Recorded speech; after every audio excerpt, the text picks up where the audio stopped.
श्रियकान्ताय कल्याणनिधये निधयेऽर्थिनाम् श्रीवेङ्कटनिवासाय श्रीनिवासाय मङ्गलम्।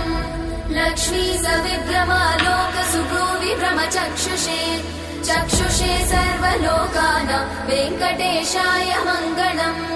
श्रीवेङ्कटाद्रिशृङ्गाग्रमङ्गलाभरणाङ्ग्रये मङ्गलानां निवासाय श्रीनिवासाय मङ्गलम्।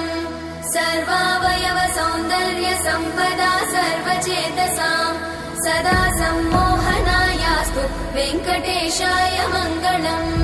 नित्याय निरवध्याय सत्यानन्द चिदात्मने सर्वान्तरात्मने श्रीमद् वेङ्कटेशाय मङ्गलम्। स्वतः सर्वविदे सर्वशक्तये सर्वशेषिने सुलभाय सुशीलाय वेङ्कटेशाय मङ्गलम्।